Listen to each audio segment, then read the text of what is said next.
so here's some other things that you want to keep in mind. This is the stern light, and I took that off, and I want to make sure that I keep the screws with it.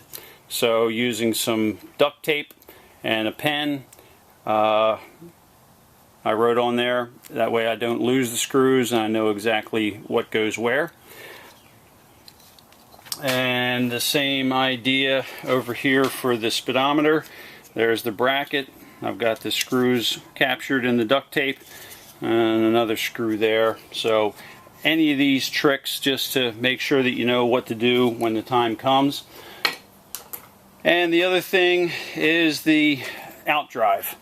I did not take video of this because it really is pretty straightforward. These 6 bolts get loosened.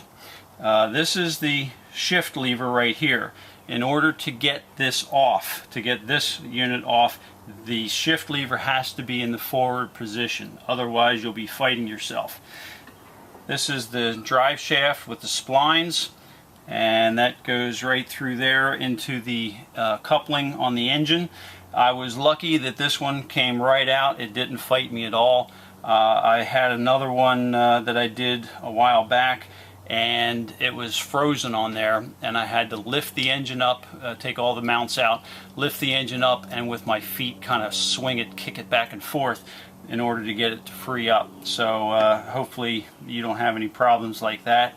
But I am getting to use my new crane, and you can see it goes up to the top, and I'm able to slide this out of the way. I do have to get a different, more stronger hoist to get the engine out. This is fine for lighter work.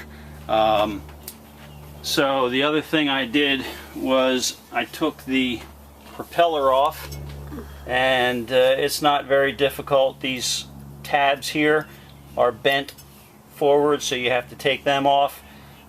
You take your nut off, and again, sometimes these freeze on and you need to use heat to get off.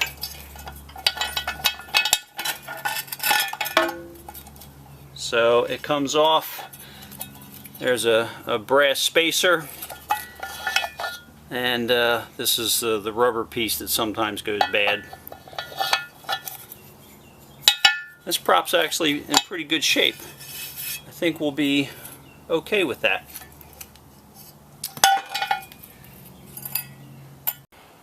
Okay, as you can see, the swim platform is no longer there.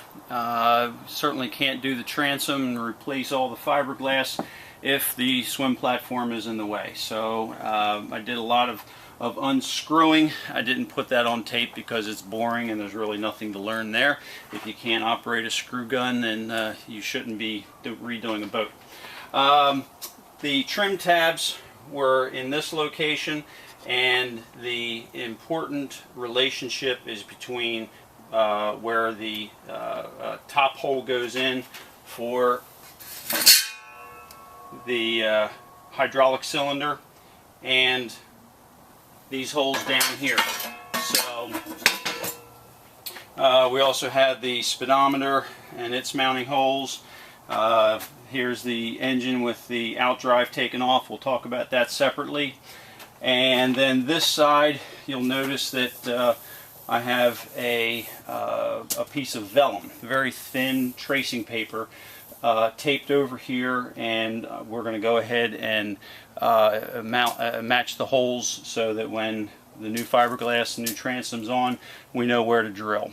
The first thing I did before I took anything off was took time to make a sketch.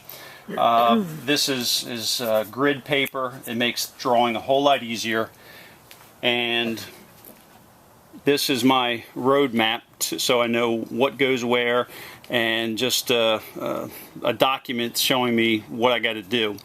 There isn't any secret or magic to doing this. Just take your time. Take some measurements off of things that aren't going to change. For instance, this is the rub rail right here, and I'm not planning on taking that off, so I took a lot of dimensions off of that. So I'm sorry, this is the rubber rail here, and this was the swim platform. I also took notes on the different screws and the sizes as I took them out. It's very easy to lose sight of what screws go where, and then you're trying to put everything together and you don't know what goes where. These two holes are for the U-bolt for pulling skiers. We've got the stern light. Then these are the two holes for the handrail.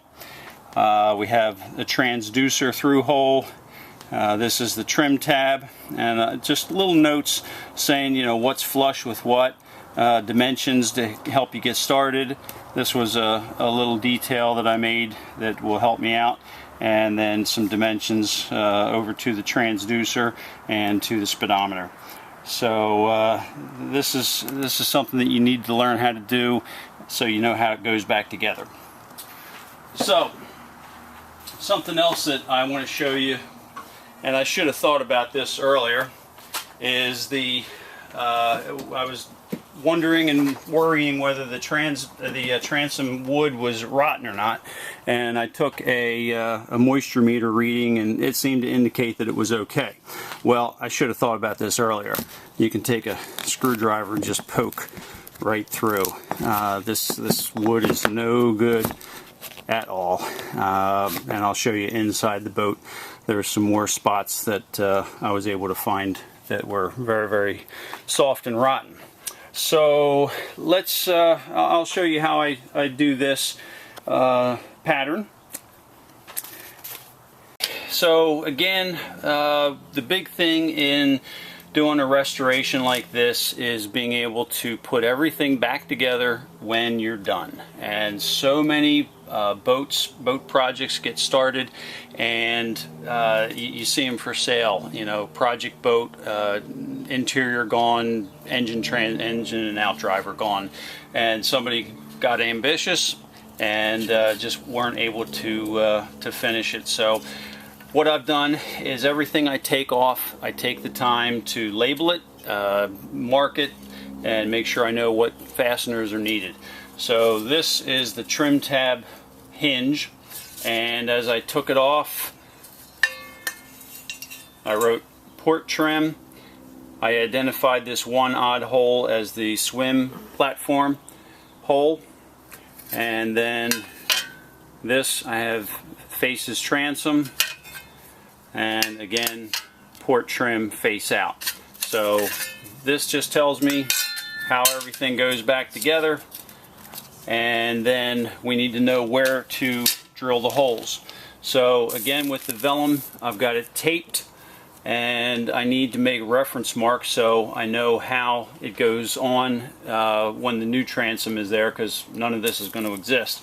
So I'm going to take my felt pen and go up right about halfway in the radius.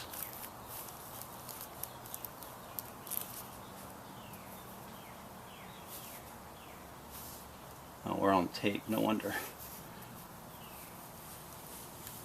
Alright, and I'll continue that on up. And then we want to know where the bottom is. So we're going to do the same thing. Now this is a little funky because it takes a couple curves.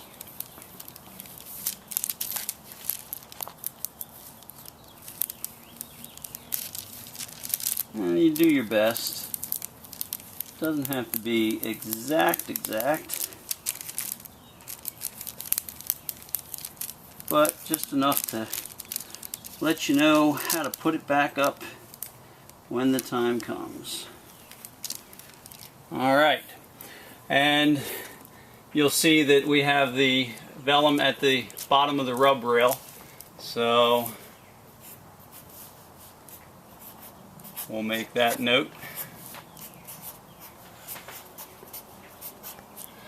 And then we need to start making marks where the holes are. So if you kind of push your finger and rub it over the holes, it makes it easier to see, and of course if you push in on it, it makes it more transparent. And so I'm just using this pen to gently go around the outside of the holes. If you push too hard, you'll poke right through it. So that tells me where that goes. And another note. Alright, so the most important thing to keep in relationship is between where the hydraulic cylinder goes through the transom, the fluid for it, and these mounting holes for the transom hinge. So again, push on it a little bit, mark it,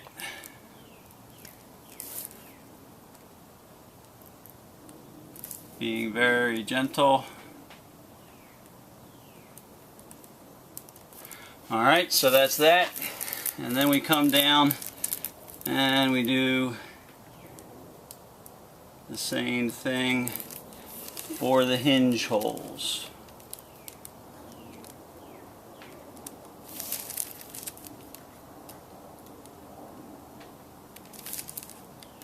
Now, this was the oddball hole, and I'm going to make a note there. That was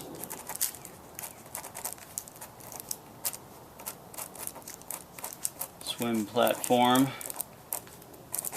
support. And then there's another hole out there. And so on. So you see the technique. Now there's a hole up here. It's got some silicone sticking on it, so it's a little bit hard to get right to it. But this was for the transducer. And then this was another swim platform.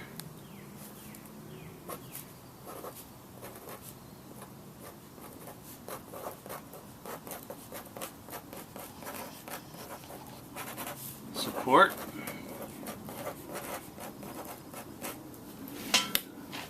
And then we'll do the holes for the handrail. We've got holes up here for the U-bolts. And I think that's about it. Oh, holes over here for the transducer bracket. So I can show you what it looks like finished in another shot. Okay. Now, as I said, I've had to spend some time on infrastructure. This is a exhaust fan that I got from somebody for $20. And it is definitely going to be needed as the weather warms up. Right now it is towards the end of March. We've had days that were in the 60s and 70s, and it's been as high as 85 in here. So this will help getting the hot air that goes up to the top out. I also bought a pedestal fan, and it's up here, that I will open the front door, which is the cool side of the house, and the pedestal fan will pull air in from the cool side and hopefully cool everything down so I can still work in here without sweating my buns off. Okay, and I told you that I would show you a completed pattern. And so I've got the edge of the port half radius to tell me where this edge goes. Then I've got a little tracing of the hull, and then here's the holes for the trim tab, swim platform, transducer cable. Now I have reroute question mark. I think I'm going to move that. I don't like how it laid. There's the port trim tab holes and the transducer through hole, which I also may relocate.